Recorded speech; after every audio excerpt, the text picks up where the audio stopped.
The dead carrier answered the roll call at 13 minutes past the hour, and Cole Marsh dropped his coffee.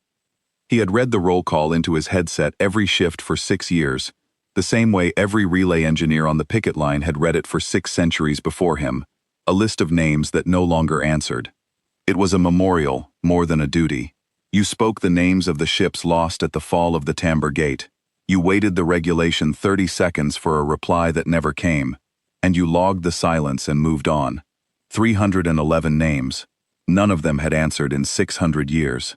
The list was a graveyard read aloud, and Cole had long since stopped hearing the names as anything but a rhythm, a thing his mouth did while his mind drifted, the way a man says a prayer he no longer believes because the saying of it is the only part that still feels true. "Carrier Indomitable Vigil," he said, the way he had said it 1,000 times. "Respond." And the Indomitable Vigil responded. The reply came in on the old war band, a frequency no human ship had used since before the picket line was built, and it carried an authentication code that had been retired 4 centuries ago because every ship that knew it was gone. The code was correct. Cole stared at the console while his coffee soaked into the deck plating, and the small green light that meant a valid human transponder, the light he had never once seen in 6 years, glowed steady and patient on his board. He had been told in training that the light would never come on. He had been told that if it ever did, it was a malfunction, and to recalibrate the board. He did not recalibrate the board. He looked at the light, and the light looked back, and the oldest fear on the picket line crawled up the back of his neck. "Say again," Cole said. His voice had gone strange. "Indomitable Vigil, say again, authenticate." "Authentication holds," the carrier said. The voice was calm and very far away, and somehow wrong in a way Cole could not name, like a recording of a recording, like a thing remembering how a voice was supposed to sound. "This is the carrier Indomitable Vigil, Hull 7 of the Tamber Relief Group. We are inbound to the picket line. We request a clear approach. Please advise on the status of the gate." Cole's hands were shaking. He pulled up the carrier's file, the file every relay engineer kept and never opened, and the words swam in front of him. "Lost with all hands at the fall of the Tamber Gate, 604 years ago. 11,000 crew. Presumed consumed by the Unison. Do not approach. Do not answer." The file was stamped, in red letters, older than Cole's whole bloodline, with the standing order that had governed the picket line since the day it was built. "If a Tamber ship ever answers, it is not your ship. It is the thing that ate your ship. Burn the signal and run." He should have burned the signal. He did not burn the signal. He could not have said why, except that the voice was so calm, and so tired, and so human. There was a quality in it that no malfunction could fake, and that, Cole would later decide, no monster would have bothered to fake either. It sounded like someone who was profoundly, bone-deep relieved to be heard. "Indomitable Vigil," he said carefully. "The Tamber Gate fell. 600 years ago, you were lost with all hands. Do you understand what I am telling you?" There was a long pause. When the carrier answered, the calm had a crack in it, and the crack was the most human thing Cole had heard in 6 years of reading names to the dark.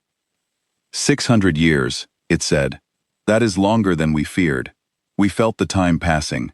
We could not count it. The Unison does not let you count things. It only lets you be part of the counting. Another pause. 11,000 of us went into the dark at the gate, engineer. I need you to understand what I am about to tell you, because it has taken us 600 years to be able to say it. We were not destroyed. We were taken. The Unison does not destroy. It absorbs. It took our ship, and it took our crew, and it folded us into itself, the way it has folded 1,000 species into itself. And it has been wearing us like a coat for 6 centuries. But it made one mistake when it took us. It thought a human crew would dissolve into the chorus, the way every other crew has. We did not dissolve. We held, 11,000 of us, holding a single thread of ourselves intact inside the largest mind in this arm of the galaxy, for 600 years, waiting for the day the Unison would bring our own hull back within range of a human voice. You just read our name. That was the voice. Thank you for reading the names, engineer. We have been listening for 600 years for someone to say ours. Cole Marsh sat very still in the relay station, a small pressurized can bolted to a rock at the edge of human space, and felt the hair stand up along his arms. He looked at the long-range plot, There was nothing on it. The warband signal was coming from beyond the plot's edge, from the dark past the Tamber Gate, from the region of space that human ships had not entered in 6 centuries because the Unison was out there. The collective mind that had eaten the Tamber Relief Group and 100 other fleets and never once given anything back. He had grown up on the stories the way every Picket child did, the great mind in the dark that did not kill you but wore you, that did not end your war but made you fight it forever on the wrong side. He had never once imagined hearing a voice come out of it that wanted to be on the right side again. "Where are you?" Cole said. It came out as a whisper.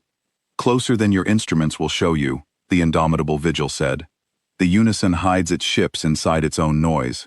You will not see us until it wants you to see us, or until we make it show you. We have spent 600 years learning how to make it show you. Listen to me carefully, engineer, because I do not know how long we can hold this thread open. The Unison is bringing its harvest fleet to your picket line. It has decided that human space is ready to be folded in. It has 1,100 ships, every one of them a hull it took from some species it consumed, every one of them crewed by minds it wears like coats. It is coming, and it is using our knowledge of your codes and your lanes and your picket to do it, because it took that knowledge from us when it took us. We could not stop it from learning. We have spent 600 years on one task instead, not stopping it, steering it. Steering it, Cole repeated. It thinks it chose this approach to your line, the carrier said. And now there was something underneath the tiredness, something Cole recognized because he had heard it in old veterans, and never in a machine. The flat, hard patience of people who have been waiting a very long time to do one specific thing. It did not choose it, we chose it for it. 600 years, engineer, 11,000 of us, nudging one decision at a time, so quietly, the great mind never noticed, steering the harvest fleet toward the one stretch of human space where we knew the picket line would be. We did not do this to warn you. A warning is a small thing, and you would not have believed it. We did this so that when the Unison finally brought our hull back within reach of a human fleet, the fleet would be ready, and we could do the thing we have been holding ourselves together for 6 centuries to do. Wake the Vigil, the real Vigil, the thing the Unison thinks it owns. Cole's mouth was dry. I don't understand. You will, the indomitable Vigil said. Tell your fleet this. Tell them the roll call was answered. Tell them Hull 7 of the Tamber Relief Group is coming home, and it is not coming home empty. Tell them not to fire on the carrier when it crosses the line. No matter what their files say, no matter what their orders say, the thing that crosses your line wearing our hull will look like the enemy, because for 600 years, it has been the enemy. But there are 11,000 of us still inside it, and we have one last order to carry out. The order we were given the day the gate fell, and never got the chance to obey. Hold the line. We are still trying to hold the line, engineer. We have been trying to hold it for 600 years. We just need you to let us through. The green light on Cole's board flickered, out past the edge of the plot, in the dark beyond the Tamber Gate. Something vast and patient, and not at all human began, very slowly, to move toward the picket line, and somewhere inside it, 11,000 people who had refused to dissolve for 6 centuries waited to come home. Cole Marsh keyed the emergency channel to Fleet Command with hands that would not stop shaking, and for the first time in 600 years, a human voice carried a Tamber ship's name forward instead of laying it to rest. He thought as he did it that he was probably ending his career and possibly his life, and that no engineer in 6 centuries had ever had a reason to break the standing order, and that he was about to be the first. Then he thought of the voice thanking him for reading the names, and he stopped caring about his career, and he made the call. For a long moment after the call went out, Cole Marsh sat alone with the green light and the impossible voice, and he thought about the standing order, and about all the engineers before him who had never had to weigh it against a thing that thanked them for reading the names. The order existed because the Unison was clever and patient and wore the dead like bait, and every word of it was wise, and Cole understood that he might have just doomed the picket line by ignoring it. But he also understood something the order had never accounted for, because no one who wrote it had ever heard what he had just heard. The order assumed the dead could only ever be a trick. It had never imagined that the dead might have spent 600 years becoming a weapon, pointed inward, at the very thing that wore them. Cole did not know which it was. He only knew that for the first time in 6 centuries, The dark had said a human ship's name back to him, and that whatever happened next, the silence he had read into for 6 years was over, and would never come back the same. Fleet Command did not believe him, and then the Harvest Fleet decloaked, and Fleet Command stopped not believing him very fast. Captain Vera Lund of the dreadnought Anvil of Tamber took the relay engineer's signal directly, which never happened, because a relay engineer was the lowest rung of the picket line and a dreadnought captain was very near the top. But the authentication code Cole Marsh forwarded was real, and the war band it had come in on was a frequency the Anvil's own archives flagged with the oldest warning the fleet kept, and Vera Lund had spent her whole career on the Tamber picket, waiting for a day she prayed would never come. So she took the signal, and she listened to the recording of the dead carrier's voice, and then she ordered the entire picket line to battle stations on the strength of one frightened engineer and a ghost. "Talk to me, Marsh," she said, patching the relay station into her command deck. "You read the names every shift. You know the standing order. If a Tamber ship answers, it is the unison wearing the ship. Burn the signal and run. Why didn't you burn it?" "Because it asked me to read the names again, Captain," Cole said. His voice came thin across the link. "The unison doesn't ask. In 6 years of training, I learned one thing about that mind. It doesn't ask for anything. It takes. The thing on the warband asked me to say its name. It thanked me for reading the roll call. It sounded like it had been waiting 600 years for somebody to remember it was a person." Vera Lund was quiet for a moment. She had read the histories of the Tamber Gate, the way every officer on the picket read them, as a wound that never closed.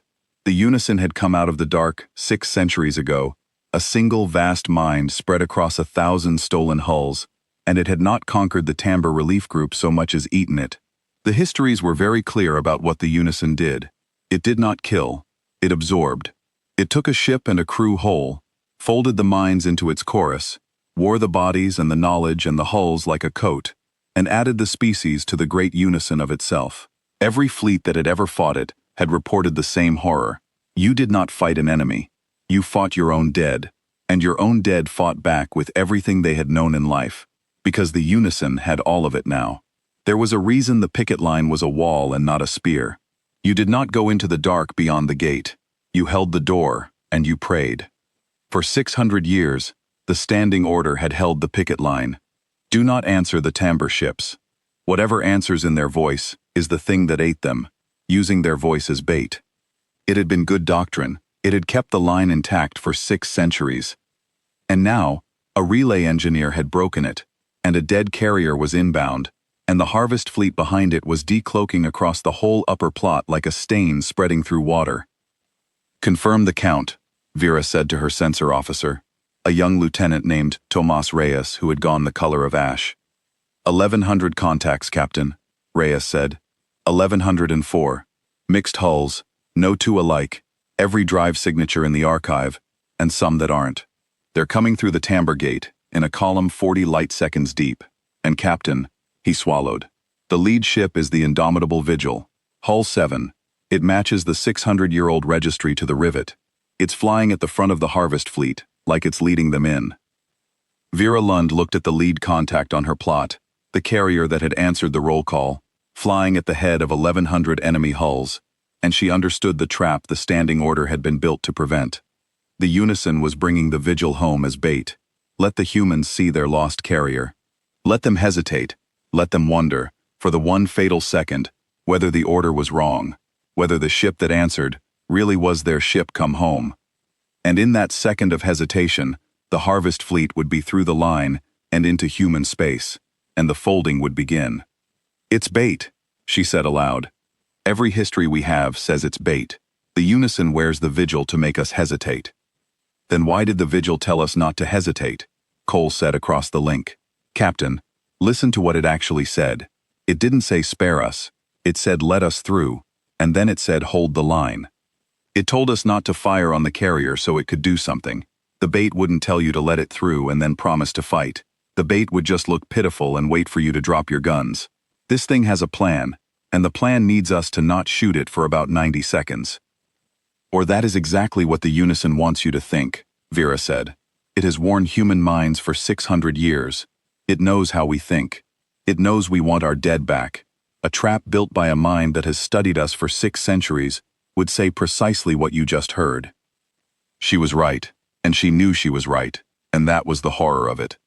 There was no way to tell, from the outside, whether the calm, tired voice on the warband was 11,000 human survivors holding a thread of themselves intact, or the unison performing 11,000 human survivors to perfection. Both produced the same signal, both said the same words. The whole genius of the unison was that there was no difference, from the outside, between a thing at war and a thing that was real, because it had eaten so many real things that it had learned to be indistinguishable from any of them. To trust the voice was to risk the line. To distrust it was to abandon 11,000 people, if 11,000 people were really in there. There was no safe choice. There had never been a safe choice, in 600 years, which was exactly why the standing order existed, to take the choice away, so no captain would ever have to make it. Vera Lund was about to have to make it anyway. "Captain," Reyes said, "the column is accelerating. Whatever it is, it's committing. Time to the line, 9 minutes. "Hold fire," Vera said. "Everyone hold fire.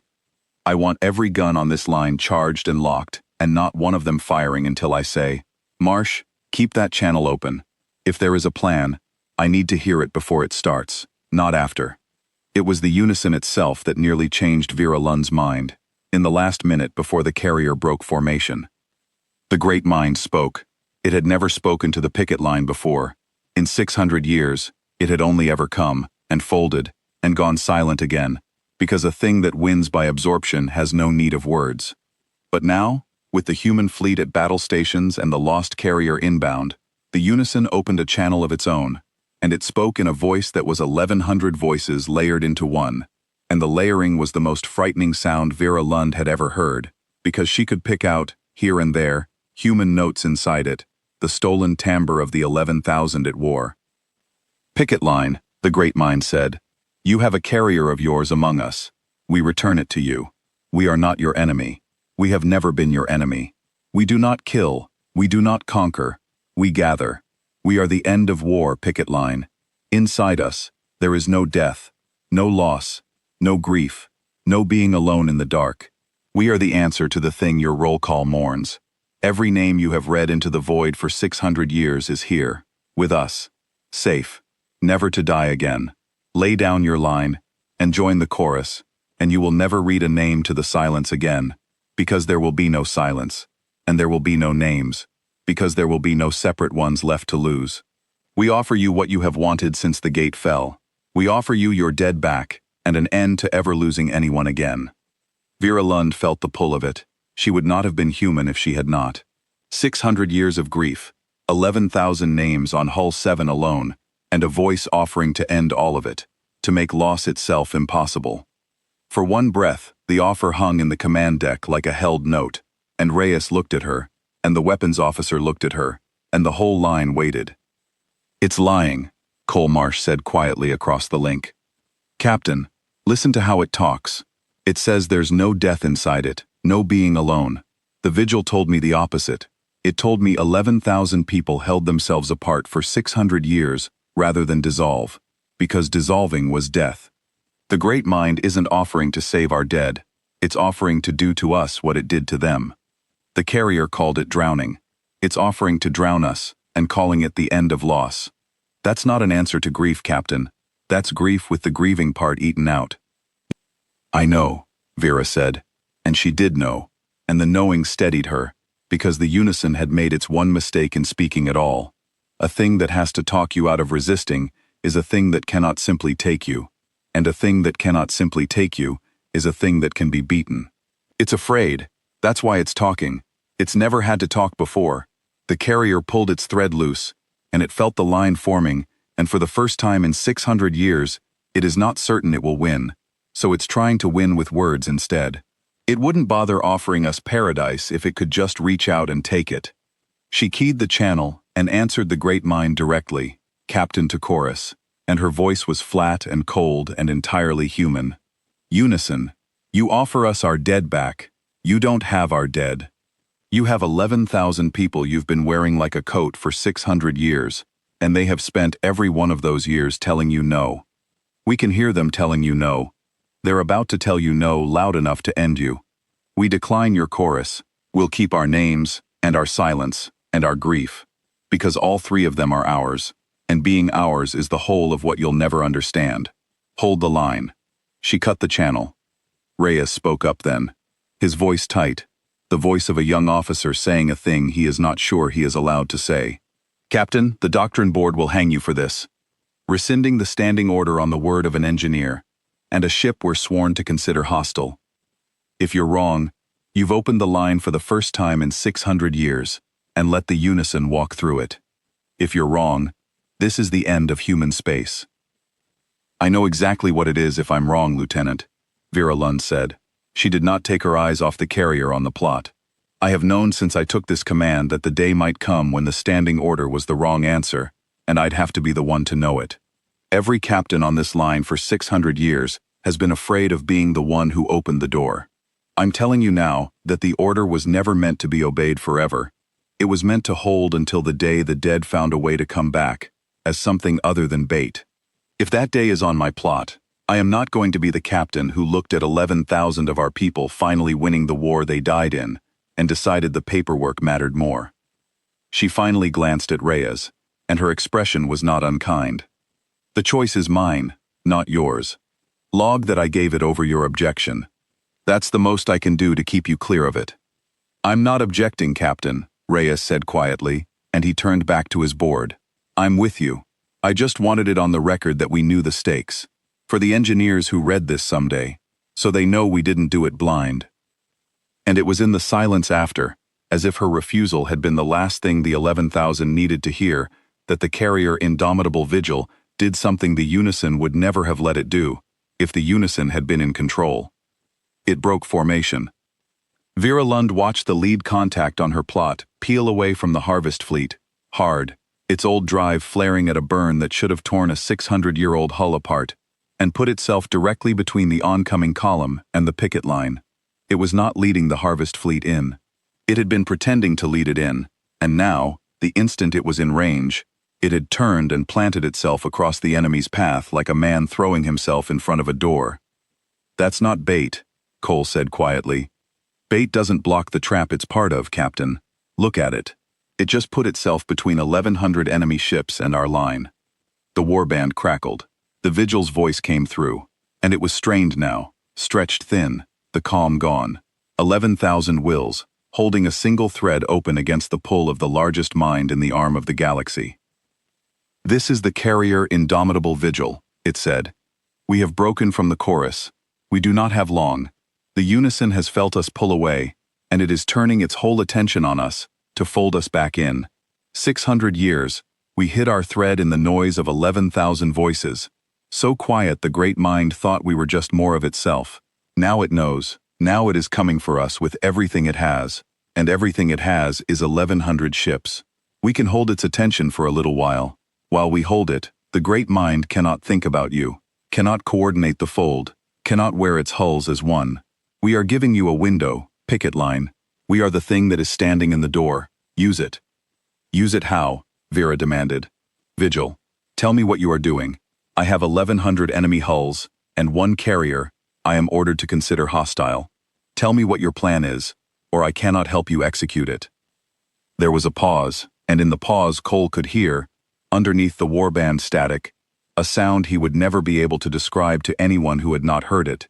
A vast, layered murmur, a million voices speaking at once in no language at all, the sound of the Unison reaching for the thing that had pulled away from it. The Vigil was speaking from inside that, 11,000 people, holding a door against an ocean. The Unison is one mind, the Vigil said. That is its strength, and it is the only weakness it has. One mind, 1,100 bodies. As long as it stays one, you cannot beat it. It will coordinate 1,100 hulls like the fingers of one hand. But a mind that big has to hold itself together by force, every second, across every hull. It spends most of what it is just staying one. We learned that, in 600 years, inside it.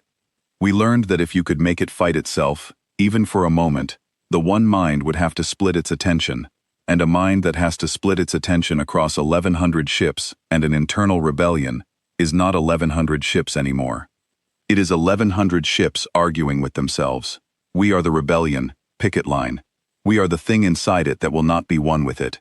And we are about to make every coat it wears remember that it used to be a person. Not just us. All of them. Every species it ever ate.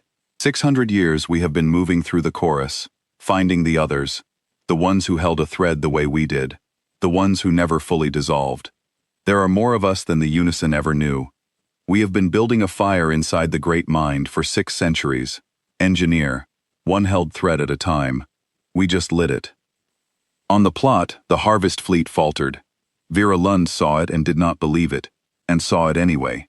1,100 ships that had been moving as one, in a perfect coordinated column, the fingers of a single hand, suddenly were not moving as one. Hulls drifted out of formation, some slowed, some turned on each other. A heavy cruiser near the front of the column fired on the ship beside it, and the ship beside it fired back. And across the whole vast stain of the harvest fleet, the perfect coordination that had made the unison unbeatable for 600 years began to come apart into 1,100 separate, confused, fighting things. It's working, Reyes breathed. Captain, the fleet is fragmenting. They're firing on each other. The coordination is gone. Because the great mind has to fight itself now, Cole said. The vigil lit the fire. Every coat it wears is remembering it was a person, all at once, all 1,100 ships, and the one mind can't hold them all down and come at us at the same time. It has to choose. It can't do both. Vera Lund stared at the fragmenting fleet, and the long cold professional part of her mind, the part that had run the Tamber picket for 20 years, began to move very fast. For 600 years the doctrine had been simple and hopeless. You could not beat the unison. You could only hold the line and pray it chose someone else.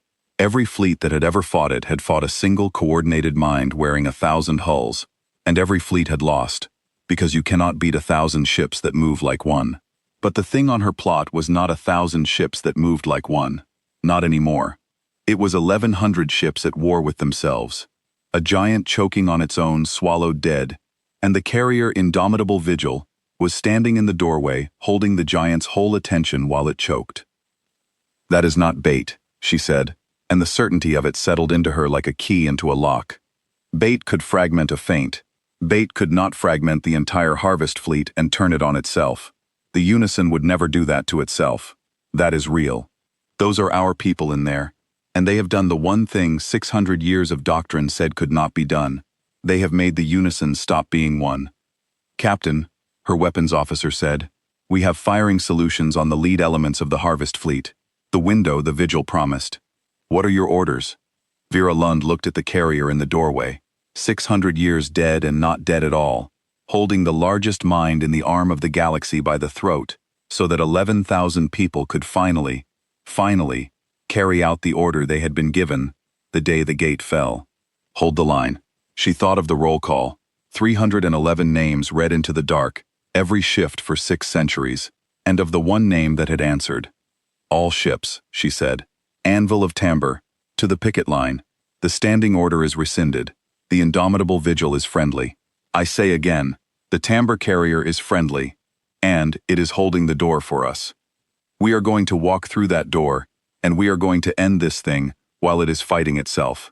Form on the anvil, target the fragments, and somebody get me a channel to that carrier, because if there are 11,000 of our people in there, I am not leaving this system without them.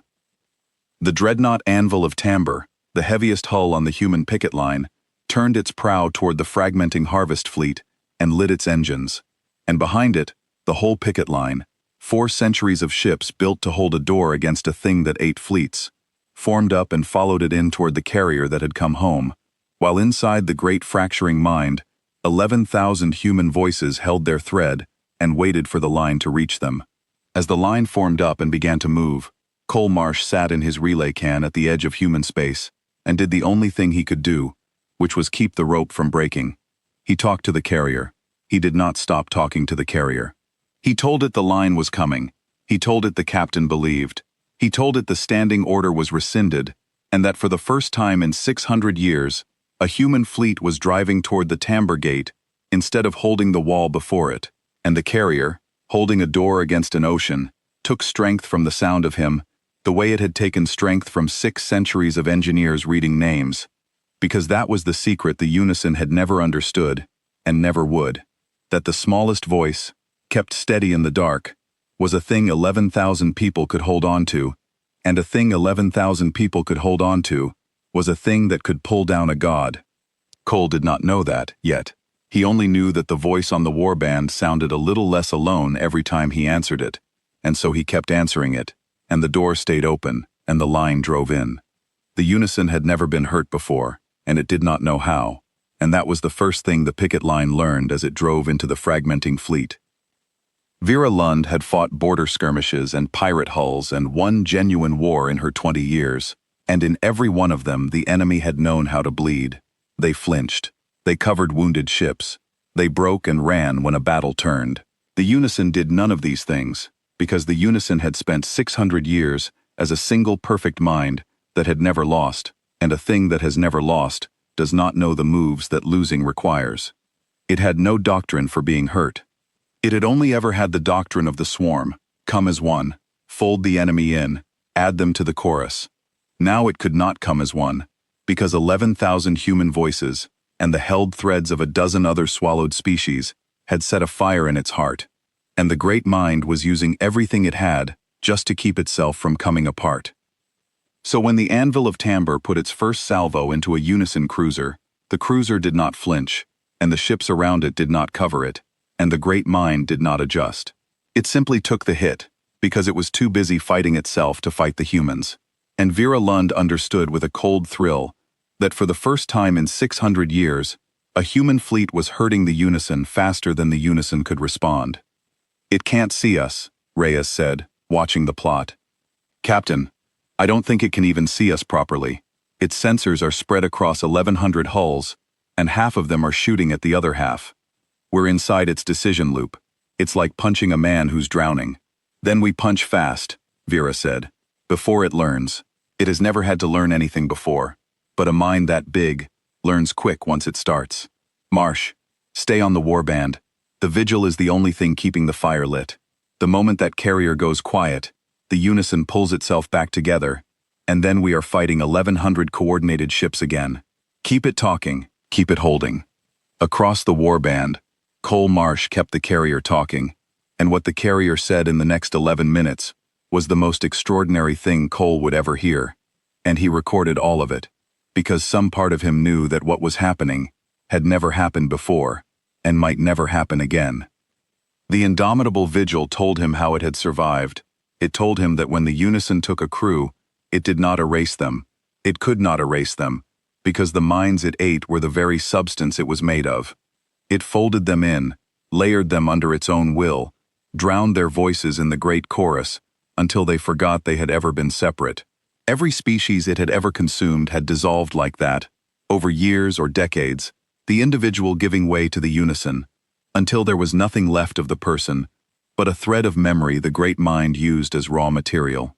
11,000 human beings had gone into that drowning, at the fall of the Tamber Gate, and they should have dissolved like all the rest. They had not. Cole asked why. The carrier's answer was the heart of the whole thing. "Because we did not believe it," the vigil said. "That is all. That is the whole of it.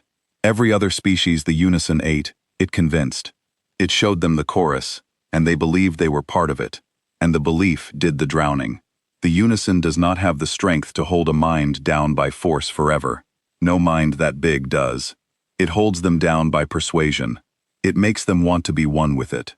And humans, there was something that might have been laughter in the worn voice, the first warmth Cole had heard from it. Humans did not want to. We are a stubborn, contrary, argumentative species, engineer. We had 11,000 people in there, and not one of them, not one in 600 years, was willing to agree that they were not themselves. The unison kept telling us we were part of it. We kept telling it we were not. It could not make us believe. And a thread of self that refuses to dissolve is a splinter. And a splinter left in a wound for 600 years does not heal over. It festers. We were the splinter. And while we festered, we went looking through the chorus for the other splinters, the threads of every other species that had ever refused even a little, and we found them, and we taught them how to refuse harder, and for 6 centuries we built a fire out of every swallowed thing that had never quite agreed to die. The Unison ate 1,000 species, thinking each one made it stronger. It never understood that every meal it took was a coal it was swallowing, and that one day something stubborn enough would set them all alight at once. Cole Marsh, alone in his relay can at the edge of human space, felt his eyes sting. "How are you still holding?" he asked. "If it's coming at you with everything." "Because we have help now," the Vigil said. "We are not 11,000 voices anymore. We are 11,000 human voices and the splinters of a dozen other peoples. And as the line drives into the fleet and the great mind takes its hits, more of the chorus remembers, more coats wake up, more swallowed things choose to stop being one.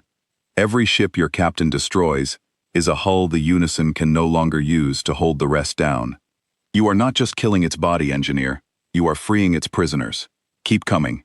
The further you drive in, the more of us wake, and the more of us wake, the less of it there is. We have been holding the door for 11 minutes. We can hold it for 11 more. Make them count." Vera Lund made them count. She drove the anvil of timbre into the heart of the fragmenting fleet, and the picket line came with it. 400 years of human ships that had been built and crewed and maintained for the single purpose of holding a door that had never opened until today. They fought the way humans fought, which the Unison had never properly understood, despite 600 years of wearing human hulls, because the Unison thought in unison, and humans thought in 1,100 separate angry improvisations. Where the great mind expected a coordinated formation it could predict, it got a brawl. Ships broke off without orders to chase wounded enemies. Gunners fired on targets of opportunity their captains had not assigned. The picket line did not move like a hand. It moved like a mob, and a mob is the one thing a single mind cannot predict, because it does not have a single mind behind it to read. "They keep doing things I didn't order," Vera said, watching her own ships, half in alarm and half in fierce pride. "And it's working. The Unison can't get ahead of us because we can't get ahead of ourselves. We're too disorganized to predict." "That's the category error, Captain," Cole said across the link. 600 years it's been wearing us, and it still thinks a human fleet is a fleet. It isn't. It's 1,100 people who happen to be pointed the same direction. The Unison is one mind trying to predict 1,100 minds, and it never learned how, because the only humans it ever met, it ate, and the moment it ate them, they stopped behaving like the thing it was trying to predict. It's been studying a copy of us for 6 centuries. It's about to meet the real thing. The other splinters began to speak, around the 19th minute, and the war band filled with the dead of a dozen worlds. Cole Marsh had been listening to the carrier alone for so long that he had stopped expecting any other voice, and so when the first of the other splinters reached the human war band, it nearly stopped his heart. It did not speak human words. It spoke in the careful borrowed phrasing of a thing that had learned a language only by hearing it through the chorus, the way the 11,000 had carried human speech through 6 centuries of the great mind. But its meaning came through, and its meaning was a kind of disbelieving joy. "You are real," the splinter said. "You are outside. We thought there was no outside. The human voices said there was an outside. All these years, they said there were living ones still holding a line, but we had been inside so long we could not believe it. And here you are. You are real. The outside is real." And then another voice, and another, until the war band was a chorus of its own, a counter-chorus to the great mind, the held threads of a dozen swallowed peoples, all reaching out at once, toward the proof that there was still an outside to reach. Cole could not understand most of it. He did not need to. He understood the shape of it, which was 100 captive peoples discovering, in the same few minutes, that the thing the human dead had promised them for 6 centuries was true, that there was a world beyond the chorus, and that it remembered them, and that it had come. "Captain," Cole said, and his voice broke on it, "they're all talking now. All the splinters, every people the Vigil found in there, they can hear us, and they can't believe we're real, and they're, Captain, they're waking each other up. The fire's spreading on its own now. The Vigil lit it, but it doesn't need the Vigil anymore. It's spreading because they can hear the outside, and they want to reach it." Vera Lund listened to the counter-chorus rising on the warband, and she understood that the battle had passed a point from which the great mind could not return. The Unison's whole strength had been the belief it imposed, that there was no outside, no separate self, nothing to refuse for. The carrier had spent 600 years quietly contradicting that belief, thread by thread. But it had been one voice against an ocean, easy for the great mind to drown. Now there were 100 voices, and the proof of the outside was loud on every channel, and the great mind could not drown a truth that the prisoners could hear with their own captured ears. The belief was breaking, and when the belief broke, the chorus broke, because the chorus had never been held together by force. It had been held together by the lie that there was nowhere else to be. That's the whole thing, Vera said softly. It never held them with chains. It held them with a lie. And you can't fix a lie by making it bigger. The more peoples it ate, the more prisoners there were to eventually hear the truth. It built its own undoing every time it swallowed someone. The harvest fleet came apart faster now. Hulls that had woken to themselves, the freed coats of a dozen swallowed species, turned their weapons on the hulls the unison still held, and the human picket line drove through the gap they opened. It was no longer 1,100 against a few hundred. It was the picket line and a growing rebellion of the swallowed against a shrinking core of ships the great mind could still command. The plot, which an hour ago had been a solid stain advancing on the line, was now a chaos of green and amber and red, a battle with 3 sides, and then 4, and then more sides than Reyes could color. And through all of it, the carrier Indomitable Vigil stood in the doorway and held the great mind's attention, taking fire from every unison hull that could still be made to fire, and not falling, and not yielding, and not for 1 second letting the door close. There was a moment, near the 17th minute, when the great mind nearly recovered. Vera saw it happen, and her blood ran cold. The fragmenting hulls began, here and there, to pull back into formation. The firing on each other slackened. A terrible coordinated purpose began to reassemble across the fleet as the unison threw everything it had into becoming one again. And then the carrier did something. Cole heard it more than saw it. A surge across the warband, the layered murmur rising to a roar and then breaking, and on the plot, the reassembling formation shattered again, harder than before. The Vigil had spent something to do it. Its hull integrity dropped sharply on Reyes's board the moment the fleet refragmented. It had poured part of itself into the fire to keep the great mind from becoming one, and it had paid for it in hull. "It's burning itself to keep the door open," Reyes said.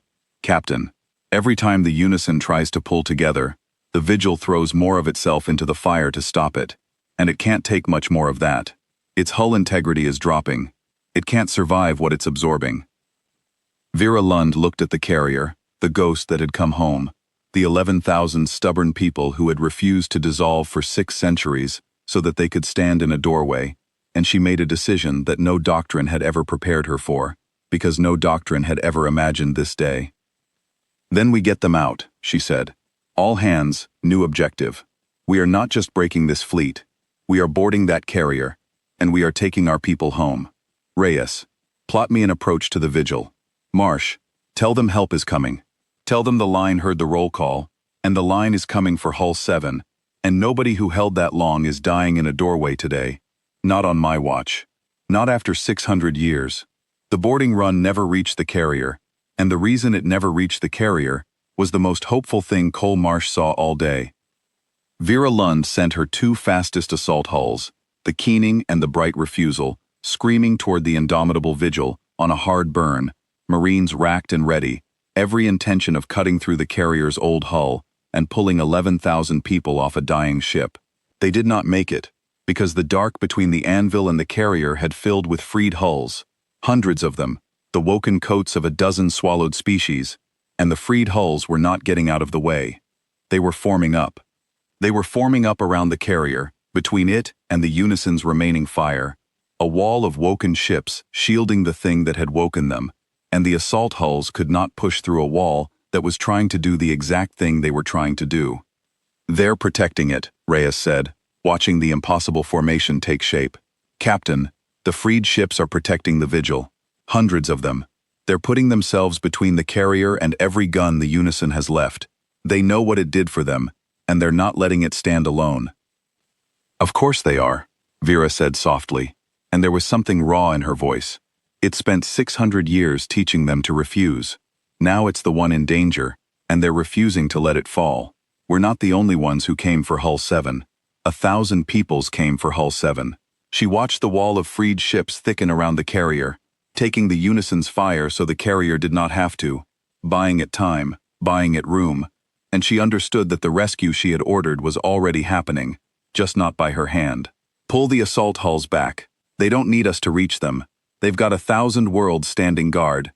Let the freed do this. They've earned it more than we have.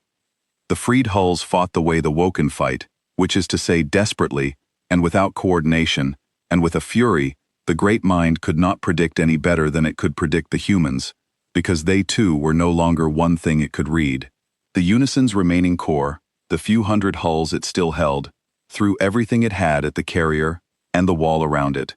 And the wall held, ship after freed ship, taking the fire and not breaking, because every one of them had spent years or centuries inside the great mind, learning exactly what it cost to refuse, and not one of them was willing to let the carrier that taught them refusal die uncovered. Colmarsh listened to it on the warband, the counter-chorus rising and rising, 100 people shouting their defiance in 100 tongues, and he thought he had never heard anything so loud or so alive come out of a place that had been silent for 600 years. It was in the middle of that, with the freed wall holding and the human line driving the Unison's core back toward the gate, that the great mind finally understood it had lost, and tried, for the first time in 600 years, to run. The great mind tried, at the 24th minute, to do the one thing it had never done in 600 years. It tried to retreat. Vera Lund saw it on the plot, and almost did not understand what she was seeing, because the Unison did not retreat, had never retreated, did not have the concept. But the core of the Harvest Fleet, the few hundred hulls the great mind could still hold against the rebellion of the Swallowed, suddenly turned as one, and began to claw back toward the Tamber Gate, abandoning the carrier, abandoning the fight, trying to flee back into the dark from which it had come. It was the surest sign yet that the impossible was true. A thing that had never lost was trying to run, because for the first time in its existence it had met something it could not fold in, and the something was 11,000 people who would not agree to be eaten. "It's running," Reyes said, disbelieving. "Captain, the Unison is running." "Then it has admitted it lost," Vera said. "Cut it off. It does not get to take our hulls back through that gate. Every ship it drags home is people it still owns. Marsh, what is the Vigil telling you? Can the rebellion hold the fleeing core?" Across the warband, the indomitable Vigil answered, and its voice had changed. The strain was still there, the worn 600-year exhaustion, but underneath it now was something Cole Marsh had not heard before, a rising note, the sound of a thing that has waited an unbearably long time and can finally see the end of the waiting. "It cannot run," the Vigil said. "It does not understand yet that it cannot run, but it cannot. To flee through the gate, it has to coordinate the core hulls, and to coordinate them, it has to pull its attention back together into one mind, and the moment it tries to be one mind again, the fire we lit burns through it, because we are inside the one mind. It cannot be one without including us, and we will not be included. Every time it reaches for Unison, it reaches for us, and we set it alight. It is trapped, engineer. It can be one mind and burn, or it can be 1,100 ships and lose. There is no third choice. We took the third choice away from it 600 years ago, one held thread at a time. It just has not finished understanding that yet." Vera Lund drove the picket line across the fleeing core's path, and the line closed the gate behind the Unison, like a hand closing on a wrist. The hulls that tried to slip back into the dark found human ships waiting, and the human ships did not fire to kill, because Vera had given a new order the moment she understood what the fleeing hulls carried. Disable, do not destroy. Every hull is prisoners. Every drive you knock out is people you might still save. The picket line, built for 6 centuries to hold a wall, learned in 20 minutes how to be a net. And then the carrier told Cole the thing that broke his heart, and made it whole in the same breath. "We can finish it," the Vigil said. "We can end the Unison here, today, forever. Free every species it ever swallowed, every coat it ever wore, 1,000 peoples held in its chorus across 600 years. We have the fire lit, and the great mind trapped, and we can burn it all the way down. But to do it, We have to stop holding the door. We have to let go of the thread that keeps 11,000 of us together, and us, and pour everything we are into the fire at once. We will not survive that, engineer. Do you understand what I am telling you? We can come home, or we can end the unison. We cannot do both. If we hold ourselves together to be rescued, the great mind has time to pull free and flee through the gate with 300 hulls and 1,000 swallowed peoples, and it will be back in another 600 years, stronger, having learned. If we let ourselves go into the fire, it ends here, and 1,000 peoples go free, and 11,000 humans, who have been dead for 6 centuries finally, actually die. Cole Marsh could not speak. He looked at the plot, at the carrier in the doorway, at the dreadnought driving toward it, at the fleeing core of the great mind, and he understood that he was listening to 11,000 people decide, in real time, to choose their own death, so that 1,000 other peoples could live. Captain Lund is coming for you, he managed. She's almost there. She said nobody who held that long dies today. She means it. There has to be another way. There is no other way, engineer, and your captain knows it, or she will, in a moment, the vigil said gently. And you should know something before we do this. We are not sad. 600 years we held a thread of ourselves intact inside the largest mind in the arm of the galaxy, and the whole time we held it for this. Not to come home, to hold a door and light a fire and end the thing that ate us. We are 11,000 people who got to finish the job we were given the day we died. Do you know how rare that is, engineer? Most of the dead never get to finish anything. We do. We are the luckiest dead in the galaxy. We answered the roll call, we held the line, and now we get to win it. Tell the line that. Tell them Hull 7 held. There was a moment, before the end, when Vera Lund tried one last time to save them anyway. She could not help it. She was a captain, and a captain who has spent 20 years on a picket line built to mourn does not easily accept that the only victory on offer requires letting 11,000 people die a second time. So in the minutes while the line poured its fire into the trapped core and the carrier held the door, she had her engineers run the numbers. Every way they could be run, looking for the path the vigil said did not exist. A boarding action fast enough to take the crew off before the carrier had to let go. A tractor lock to drag the hull clear of the fire. A way to feed the rebellion without spending the 11,000 to light it. Anything. There was nothing. Reyes brought her the numbers himself, and his face told her the answer before his mouth did. To board the carrier in time, the line would have to stop feeding the fire, and if the line stopped feeding the fire, the great mind would pull itself together and flee, and the 11,000 would have spent 600 years for nothing. To drag the hull clear, the carrier would have to stop holding the door, and the moment it stopped holding the door, the same thing happened.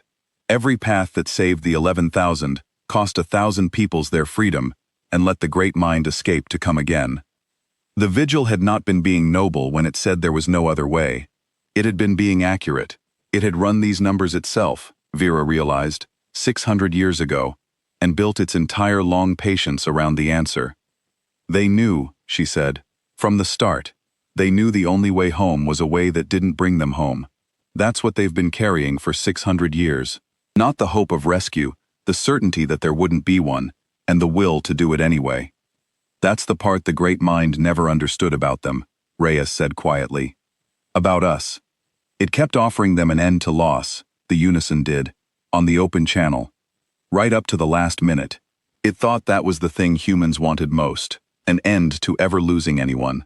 And the 11,000 spent 600 years choosing loss on purpose, choosing to stay separate, and grieving, and mortal, because the alternative was to stop being themselves. On the command deck of the Anvil of Tamber, Vera Lund did the hardest thing she had ever done as a captain. She stopped her ship's drive. "Captain," Reyes said. "We're not going to make it to the carrier in time to take them off," Vera said. Her voice was steady because she made it steady. And even if we did, they're right. We can rescue 11,000 people, or we can end the Unison forever. They've already chosen. The least I can do is not waste their choice by getting in its way. She keyed the warband herself, captain to carrier, across 600 years. Indomitable vigil. This is the Anvil of Tamber. I read you. I understand what you're about to do, and I am not going to insult you by trying to stop it, but I am not going to let you do it alone either. The line is going to drive every hull the Unison still holds into your fire. You light it, we'll feed it. You won't be the only ones who finish the job. Tell me when. And the whole picket line fires as one. There was a pause on the warband, and then the vigil said, very quietly, "Thank you, Captain. 600 years, and nobody ever offered to help us carry it. On my mark then. Pour everything you have into the core. We will pour everything we are. And the Unison will learn the last lesson it ever learns, which is that the one thing it could never digest was a species too stubborn to agree it was food. We are at the mark, Captain. Listen to it, on its own channel. For the first time in 600 years, it is afraid. We have waited a very long time to make it afraid. And tell the engineer who read our name that it was the reading that did it.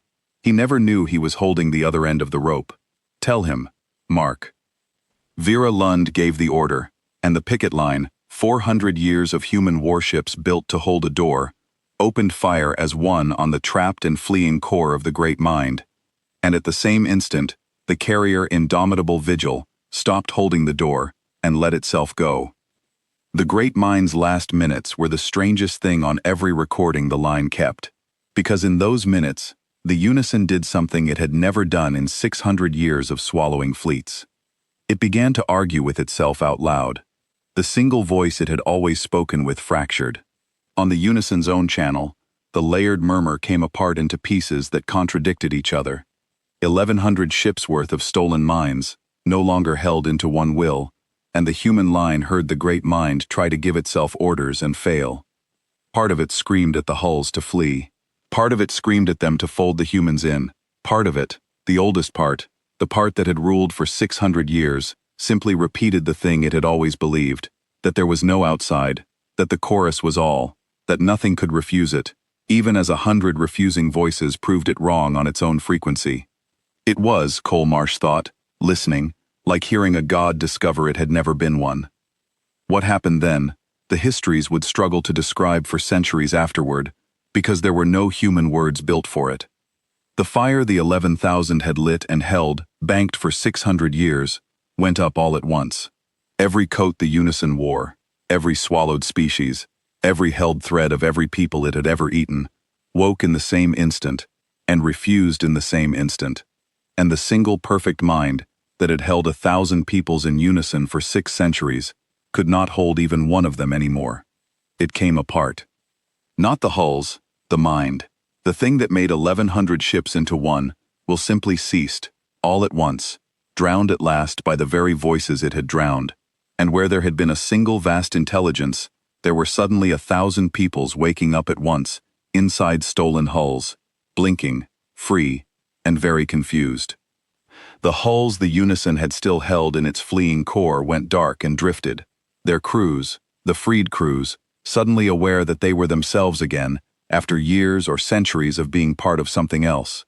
The human picket line's fire fell on hulls that were no longer fighting back, and Vera Lund called the ceasefire the instant she understood what she was seeing, because they were not enemy ships anymore. They were 1,000 people's worth of prisoners, freed in a single moment, drifting in the dark beyond the Tamber Gate, where the Great Mind had ruled for 600 years, and ruled no longer.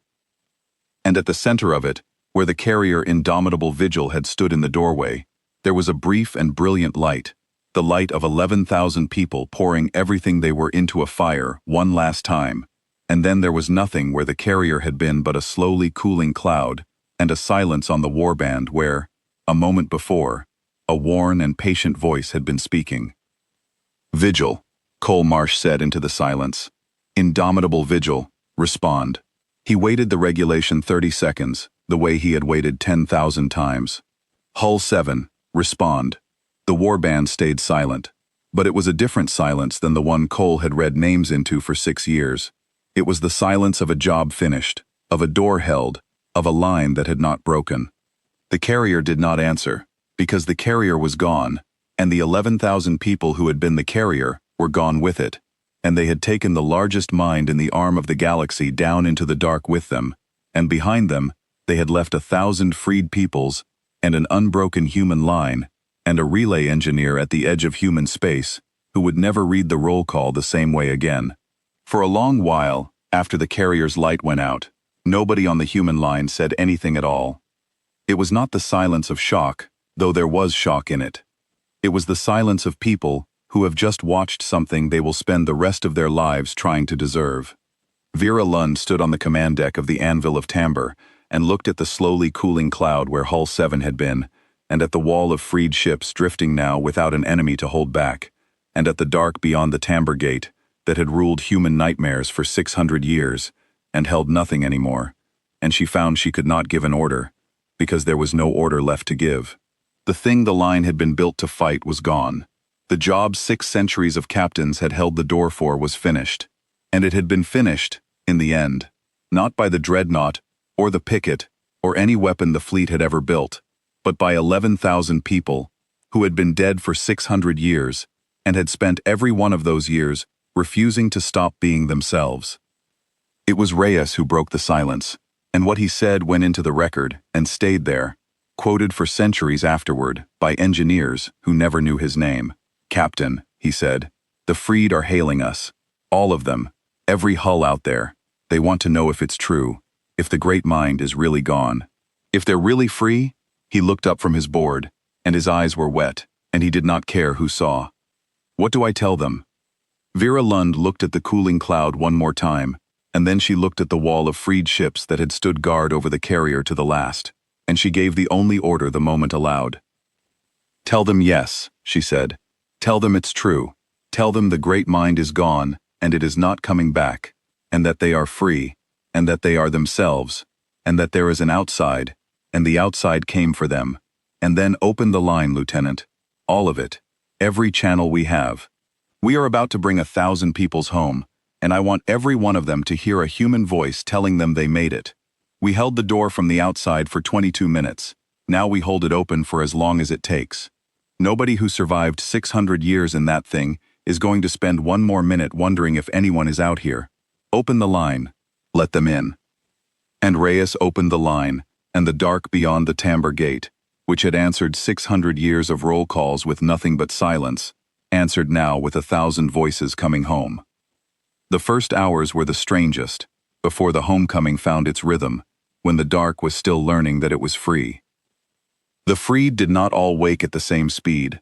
Some hulls came back to themselves within minutes of the great mind's unmaking, their crews snapping into selfhood like a held breath let go, and those were the ones that hailed the line first, frightened and joyful and disbelieving. Others took longer. There were hulls that drifted dark and silent for an hour, 2 hours, while inside them, a people that had been part of something else for centuries slowly remembered how to be a people again. And the human line waited on those, holding station, sending the same patient signal over and over. "You are free. The great mind is gone. Take what time you need. We are here. We will not leave." And one by one the dark hulls woke and answered, and the count of the free climbed through that first long night until Reyes lost track of it and simply reported, when Vera asked, that it was more than they had ships to escort, and they would need more ships. Vera Lund did not sleep. She walked the command deck of the Anvil of Tamber, and she watched the count climb, and she thought about the carrier, and about the choice it had made, the choice she had not been able to stop, and had finally helped it make. She had spent 20 years on a line built to mourn, certain that the worst thing the Unison did was kill, and she understood now that she had been wrong. The worst thing the Unison did was offer. It had offered an end to loss, an end to grief, an end to the terrible work of being a separate self, in a dark that took everyone you loved. And it had been able to swallow 1,000 peoples, because the offer was real, because the thing it offered was a thing every grieving people in the galaxy had wanted at one time or another. The 11,000 had not beaten it by being stronger.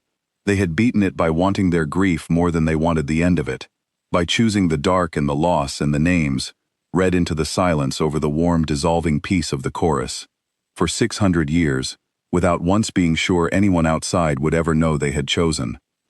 "That's the thing I'll never get over," she said to Reyes, near dawn of that first long night, watching another woken hull join the count.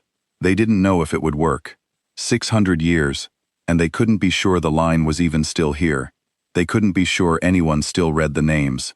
They held on anyway, in the dark, refusing, on nothing but the hope that the outside was still out here. And it was. We were. We never stopped reading the names. The two halves of it never knew about each other for 6 centuries, and they held the line together anyway. From opposite sides of a wall neither could see through. She shook her head slowly. I used to think holding the line was a soldier's job. It isn't. It's a stubborn person's job. The Vigil knew that. That's why its last message wasn't to me. It was to the engineer who read its name. When the count finally steadied, near the end of that first night, the dark beyond the Tamber Gate held more free ships than the human picket had hulls. A whole displaced civilization of the Woken, every one of them needing food and fuel and a place and a future. And Vera Lund stood at the window of her command deck and looked out at all of it, the strangest dawn of her life, and understood that the war was over, and the harder thing was just beginning. The fighting had taken 22 minutes, the homecoming would take the rest of her life, and the lives of everyone on the line, and she found, to her own surprise, that she did not mind. A wall keeps things out. She had spent 20 years being a wall. She was ready, she discovered, to be a door. The freed came across the line for 9 days, and the picket that had been built to keep ships out spent those 9 days learning how to let ships in. Vera Lund had expected, in the hour after the great mind died, to be managing a battlefield. Instead, she found herself managing a homecoming for 1,000 people she had never met. The hulls the Unison had worn drifted in the dark beyond the Tamber Gate. Hundreds of them, every drive signature in the archive, and many that were not. And one by one, their freed crews found their voices and reached out across the warband in 100 languages, asking the same frightened question in 100 different ways. Where are we? How long has it been? Is the great mind truly gone? Are we ourselves again? Cole Marsh, who had read names into the dark for 6 years and never once been answered, suddenly could not keep up with the answering.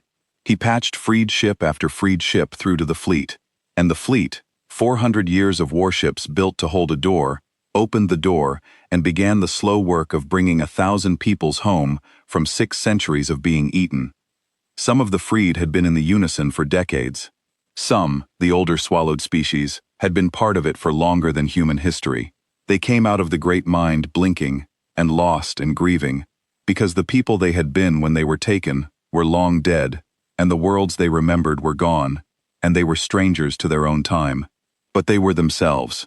After everything, they were themselves, and the histories would record that the human picket line, which had been built to fight, spent the most important 9 days in its history learning to be a harbor instead. It was harder work than the battle, in some ways. A battle had a doctrine. A homecoming for 1,000 grieving peoples did not. Vera Lund found herself improvising fuel transfers and medical aid and translation protocols, arguing with a fleet bureaucracy that had no forms for any of it. Some of the freed were hostile at first, certain the humans were another mind come to wear them. It took patience and proof, and the slow accumulation of small mercies, to convince them that the door was open and not a trap. Cole Marsh spent those 9 days doing the one thing he was good at, which was speaking calmly to frightened things across a warband, and he found that 6 years of reading names to the dark had prepared him for it better than any training could have. It's the strangest victory I've ever seen, Vera said to Reyes on the 3rd day, watching another freed hull cross the line under escort. We came to fight a fleet, and we ended up running a rescue for 1,000 species, and we didn't even free them. The Vigil freed them, we just held the door open while it did. We held the door, Captain, Reyes said. That was always the job. The Vigil held it from the inside for 600 years, and we held it from the outside for 22 minutes. And between us the door stayed open long enough for 1,000 peoples to walk through. That's the whole of it. It fell to Vera Lund to write the after-action report, and she found she did not know how. The fleet's forms had a box for enemy vessels destroyed, and she did not know what to put in it, because the 1,100 hulls of the Harvest Fleet had not been the enemy had been the single mind that wore them, and that mind had not been destroyed by human weapons, but by 11,000 human prisoners who had refused for 600 years to dissolve.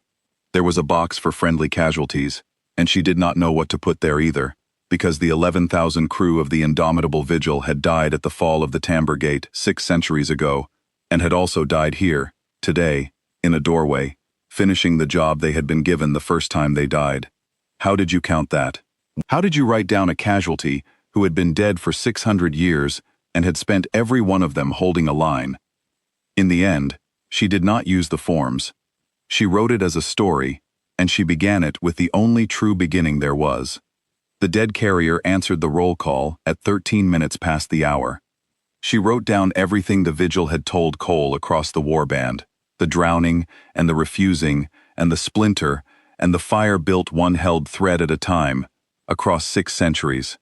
She wrote that the unison had eaten 1,000 peoples, believing each one made it stronger, and had never understood that the stubbornest of its meals would one day set all the others alight.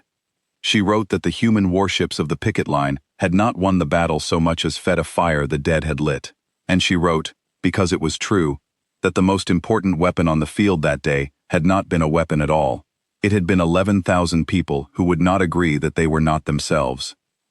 The fleet wanted to give the indomitable vigil a memorial, a monument, a stone with 11,000 names. Vera Lund argued against it, and won, and the argument was the truest thing she ever said about what had happened. They already have a memorial, she told the fleet board. We've been reading it for 600 years, the roll call, every shift for 6 centuries. Some engineer at the edge of human space has read their names into the dark and waited 30 seconds for an answer. We thought we were mourning them. We weren't. We were keeping a line open. We were the only voice still calling their names, and they heard us, every shift, for 600 years, and it was the sound of our voices reading their names that told them we were still out here, still holding, still worth coming home to. Do not build them a stone. A stone is a thing you build so you can stop. The vigil did not get to stop for 600 years. Keep reading the names. That is the memorial they earned. Keep the line open. They held it from the inside, because they could hear us holding it from the outside. Do not stop now. And the fleet, after long argument, agreed, and the roll call went on. But it changed, in one small way, on the order of Captain Vera Lund, and with the agreement of every engineer on the picket line. From that day forward, when the names of the Timber Relief Group were read into the dark, the carrier Indomitable Vigil was read last, and after its name, the engineer on watch did not wait the regulation 30 seconds for an answer. The engineer said, instead, the answer the carrier had earned. Hull 7 held, and then the next name, and the next, until the list was done. On the 9th day, when the last of the freed had crossed the line, a single signal came in on the old warband that Cole Marsh would keep for the rest of his life. It was one of the freed, an old hull from a species that had been in the unison longer than human history, and it had learned the human warband in the 9 days of homecoming, and it had heard, every shift, the engineer, reading names, and saying, Hull 7 held. Human picket line, the freed ship said, in careful, borrowed words. We were in the great mind for 900 of your years. We had forgotten we were a people. We had forgotten we had names. And then a thread of stubborn voices moved through the chorus, year after year, finding us, reminding us, teaching us to refuse. And the voices were yours. The carrier you call Hull 7, the 11,000 who would not dissolve. They saved us. They saved 1,000 peoples. We wish to tell you, because you read their names into the dark, that the dark heard the names, and the dark is full now of peoples who are free, because 11,000 of your dead would not stop holding a line. We will read their names too, on our worlds. We will read them until our suns go out. Hull 7 held. We learned the words from you. We will not forget them. The hardest part, Cole Marsh would say years later, was the gratitude. He had braced himself for grief, and the grief came, the way grief comes for a thing you only met across a warband and lost in the same hour. But he had not braced himself for the gratitude, and the gratitude nearly undid him, because it came from everywhere at once, and it never stopped. Word had spread among the freed of what the carrier had said at the end, that it was the reading that did it, that 600 years of an unbroken human voice saying their name into the dark had been the rope the 11,000 held while they hung on. And so the freed came to thank Cole, one people after another, in 100 borrowed tongues, and Cole, who had spent 6 years certain that reading the names was a pointless ritual for a graveyard, had to sit in his small can at the edge of human space and accept the thanks of 1,000 peoples for a thing he had thought meant nothing. I almost didn't read it that day, he confessed to Vera Lund. on the last day before the fleet rotated her off the line. They had spoken often, in the 90 days. An unlikely friendship, a dreadnought captain, and a relay engineer, forged in the only hour either of them would ever fully remember. I was tired. I almost skipped to the end and logged the silence early, like everybody does sometimes. If I'd skipped Hull 7 that day. You didn't, Vera said, and neither did the engineer before you, 10,000 times, or the one before her. That's the thing nobody wants to look at, Marsh. It wasn't you who saved them. It was 600 years of you. 600 years of engineers too tired to read the list, reading the list anyway. 600 years of nobody skipping Hull 7, even though every single one of them could have, even though it never once answered. Any one of you could have been the one who broke the rope. None of you were. That's not luck. That's a promise, kept by 600 years of bored, lonely, tired people who never knew they were keeping it. That's the most human thing I've ever heard of, and I've spent 20 years out here learning what humans are. She put a hand on his shoulder. You want to honor them? Don't tell yourself the story where one reading mattered. Tell yourself the story where every reading mattered. Then go read it again. Cole Marsh went and read it again. He read it every shift for the rest of his career, which was long, because he never did transfer off the line. He trained the engineers who came after him, and the first thing he taught them, before the codes and the protocols, was the roll call, and why it was read, and why Hull 7 was read last, and why you never, ever skipped a name, no matter how tired you were, because you never knew which silence was holding on to the sound of you. The relay engineers had always been the lowest rung, the loneliest posting, the ones who read names to a dark that never answered. After the day the dead answered, they were something else. They were the keepers of the rope. The freed people settled over the years, into the dark beyond the Tamber Gate, the same dark the Great Mind had ruled for 6 centuries, and they made it something new. They built a thing there that was not a monument, because Vera Lund's argument had reached them too, carried by the story, not a stone, but a practice. On 1,000 worlds, on the day each people counted as the day of their waking, they read the names, not just their own dead, the names of the Tamber Relief Group, the 11,000 of Hull 7, the carrier that had moved through the chorus for 600 years, teaching the swallowed how to refuse. They read them in 100 tongues, and after the name of the carrier, they said the words they had learned from a human warband. Hull 7 held, and then they read their own dead, and held the rope for whoever might still be hanging on to the sound of them, somewhere, in some dark, refusing to dissolve. Cole Marsh lived to be an old man on the picket line, which almost no one did, and on the last shift before he finally stood down, he read the roll call one more time. His hands did not shake the way they had on the day he dropped his coffee.